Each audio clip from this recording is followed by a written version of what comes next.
Eh bien, bonjour tout le monde. Aujourd'hui, on se retrouve pour cette nouvelle vidéo et on va apprendre aujourd'hui à créer un CLI, un Command Line Interface. Alors, je pense que la plupart d'entre vous ont déjà testé un CLI, on en utilise vraiment assez fréquemment. Euh, je vais vous montrer vite fait à quoi ça ressemble. J'en ai créé un avant cette vidéo pour voir un petit peu. Alors, moi, j'en ai créé un qui me permet en fait de générer un projet. Donc il me demande le nom d'un projet, test, il me demande quelle technologie je veux utiliser dans ce projet, et une fois que je fais entrer, donc j'ai plusieurs choix encore qui se prêtent à moi, et dès que je fais entrer, ça génère un projet directement. Alors aujourd'hui on va faire un truc simplifié pour vous montrer comment faire. Vous allez voir que c'est très très simple. Alors, pour créer le CLI, on va utiliser un package Node.js qui s'appelle Inquirer.js. Alors, c'est une librairie qui va vraiment faciliter la création de CLI. Alors, vous voyez que c'est un plugin qui est extrêmement populaire et il est très très bien ce paquet. Donc, je comprends pourquoi. Alors, on va tout de suite commencer. Alors, l'exemple qu'on va faire, ça va être juste un petit questionnaire un peu nul. On va demander le prénom de la personne. Euh, Qu'est-ce qu'on va faire d'autre? On va demander le nom de la personne, son âge, et si cette personne est majeure, on va demander si elle a son permis de conduire. D'accord? Donc on va voir un petit peu ce cas-là pour faire une question seulement si on a une des deux réponses. Bref, vous allez voir. Alors, on va créer un fichier JS, et tout simplement ce qu'on va faire déjà en premier lieu, c'est qu'on va faire installer ce paquet. Alors, c'est Inquirer, je crois que c'est comme ça pour l'installer, tout à fait. Donc je vais faire ça, save, et voilà. Une fois qu'on a ça, alors on peut regarder comment ça fonctionne, c'est assez simple. Premièrement, ce qu'on va faire, c'est qu'on va eh bien, charger, enfin on va require le module. Donc le module qu'on vient d'installer. Donc ici, ça va nous permettre d'utiliser Inquirer. Alors en fait, comment ça fonctionne? C'est assez simple, ça fonctionne avec un prompt, et vous allez pouvoir passer un arrêt de questions. Donc un arrêt de questions, ça veut dire plusieurs questions à la suite. Alors, ça fonctionne comme ça, on va pouvoir faire un inquirer.prompt, d'accord? Et on va avoir ici un arrêt de question, d'accord? Et donc, c'est ici que nous allons écrire nos questions. Et pour faire ça, on a plusieurs choses. Alors, il faut que je me rappelle, on a déjà, oui, premièrement, le type. Alors, il faut savoir qu'il y a plusieurs choses proposées par Inquirer. On a par exemple les checkbox, les confirmes, les inputs, les listes, etc. On va en voir quelques-uns, on va pas tous les voir évidemment, mais on va en voir quelques-uns. Après, c'est très simple à mettre en place, vous allez voir. Alors, pour la première question, on va demander tout simplement l'âge de la personne, le prénom de la personne. Donc ici, je vais faire un type input. On a ensuite un champ message, donc je vais mettre quel est votre prénom. Voilà. Et je crois que c'est tout. Alors attendez que je vérifie vite fait un petit exemple. De toute façon, vous avez la documentation qui est très très utile si vous avez des questions. Mais globalement, bon écoutez, il me semble que c'est à peu près tout. Voilà, c'est là. Type name. Oui, évidemment, on a le name. Alors le name, à quoi ça sert? Donc ici, par exemple, je vais mettre first name. En fait, dans l'objet à la fin, on va avoir toutes nos réponses. Et bien, c'est dans cet attribut-là, first name, qu'il va mettre la réponse à cette question. De toute façon, je vais vous montrer par la suite comment faire. Donc là, normalement, on a notre première question. Alors on peut tout de suite essayer de le lancer. Donc par exemple, si je fais un node index, ici, on voit qu'il me demande correctement mon prénom. Et donc si je mets Romain, eh bien ça rentre, évidemment ça quitte puisqu'on n'a rien fait. Alors il faut savoir que .prompt ici, on voit que c'est une promesse. Donc une promesse, on peut faire un .zen pour capter la réponse. Donc ici, je récupère ma réponse et je peux la console.log pour vous montrer à quoi ça ressemble. Donc si je la print ici et que je réécris Romain, on voit en effet qu'il me retourne un objet avec l'attribut firstName qu'on a saisi juste ici, d'accord? Et avec eh bien, le champ romain que j'ai rentré juste là. Et donc avec cette série de questions, on va pouvoir eh bien, créer une sorte de formulaire. Donc je vais faire la même chose ici, sauf que je vais pas faire un type input, je vais faire un type list. Quoique. Non, je vais faire un champ input où je vais demander par exemple. Alors, quoique. On va faire autre chose, plutôt. On va faire un confirme. Il me semble que ça existe, confirme, histoire de voir plusieurs trucs. Alors là, j'allais faire en sorte qu'on puisse demander l'âge de la personne, mais c'est peut-être plus intéressant de voir plusieurs types, donc du coup de faire un choix entre deux choses. Alors ici, on va mettre êtes-vous majeur, d'accord. On peut aussi, par exemple, mettre une valeur par défaut, donc ici, on peut par exemple mettre false, et normalement, ici, quel est votre prénom? Romain, et ça marche pas. Pourquoi? Parce que j'ai pas mis le name. Donc, on va mettre major. Je sais pas comment on dit major en anglais, c'est pas grave.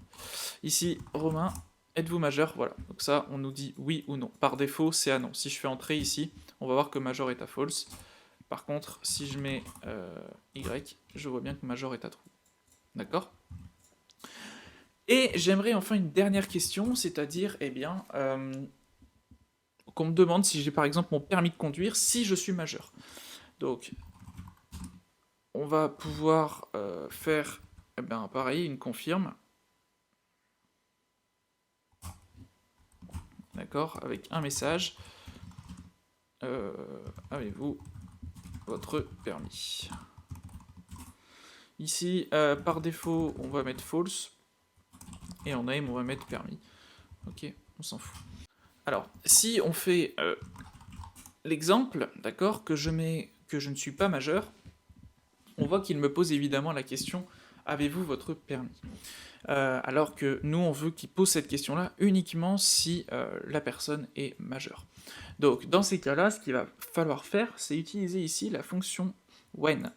En fait, c'est assez simple. When, lorsque vous allez return true, il va afficher la question. Lorsque vous allez return false, il ne va pas l'afficher.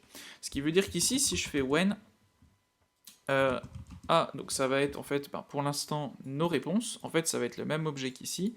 Donc je peux très bien appeler ça answer aussi, pourquoi pas. Et ici, je peux mettre a.answer.major. D'accord? Donc là, en fait, il va afficher ça si answer.major est à true. Donc, pardon. Donc là, si je mets test, que je ne mets pas que je suis major, il s'arrête là. Par contre, si je mets Y ici, il me pose bien la question avez-vous votre permis? Donc voilà, ça c'est les trucs basiques. Après, vous pouvez faire n'importe quoi. Hein. Vous voyez, vous pouvez vous amuser avec les textes. Vous pouvez faire une checkbox par exemple. Je sais pas ce qu'on peut mettre comme message avec une checkbox. Quelle est votre couleur préférée par exemple? Voilà, on va mettre name, on va mettre color. J'ai rien. Si, j'ai oublié. Alors, il y a un attribut pour ce genre de truc, puisque là en fait c'est une question à choix. Donc on a l'attribut choices qui va nous permettre de placer nos réponses. Donc on a par exemple, je sais pas, le bleu, le rouge, le vert. Bref, vous avez compris. Alors là j'ai mis une checkbox, en vérité ça serait plus un type liste. Je vous montre à quoi ça ressemble. Voilà, donc test, oui, non. Voilà, donc là c'est une liste, d'accord? On peut sélectionner la couleur. Le type checkbox, par contre, on peut sélectionner plusieurs choses parmi une liste. Donc si je le relance, je vais pouvoir choisir plusieurs couleurs, d'accord? Donc en fait, avec espace, on sélectionne les couleurs qu'on veut. Hop, et dans ces cas-là, on obtient un arrêt. D'accord? Bon, alors ici, la couleur préférée, c'est peut-être plus cohérent avec une liste. Et à la fin, eh bien, on peut afficher un message. Donc par exemple, on peut dire bonjour answer.firstName. Vous êtes